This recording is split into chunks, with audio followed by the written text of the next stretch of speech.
kabisa, shehe wangu Sheikh Mustafa, nashukuru sana shehe wangu kwa kuongea maneno ambayo yanatupa moyo watu ambao tumejitoa kwa ajili ya kupambania jimbo letu la Kigoma mjini na maendeleo ya watu wa Kigoma kwa ujumla. Tunaamini yale uliyosema yametoka moyoni, na ni kweli.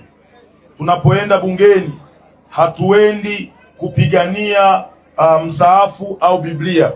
Tunakwenda kupigania maendeleo ambayo hayachagui dini wala chama wala kabila. Na ninachoamini mimi katika moyo wangu, niko tayari kuwahudumia wananchi wote bila kubagua dini zao. Jambo la pili, kata ya Mwanga Kaskazini huwa situmii nguvu sana kuomba kura, kwa sababu ni kata ambayo tayari nimeshaiongoza. Wao wananijua mimi nikiwa kiongozi na kuwa mtu aina gani.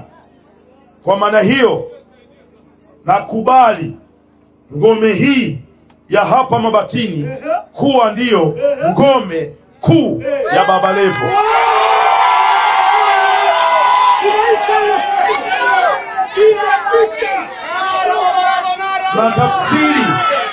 Na tafsiri ya ngome kuitwa ngome kuu ya Baba Levo, tafsiri yake ni kwamba ngome hii inajitwisha mimi mgongoni kuhakikisha watu wote, wanachama wote na watu wote ambao wanaunga mkono ngome hii wapo na mimi bega kwa bega mwanzo mpaka mwisho.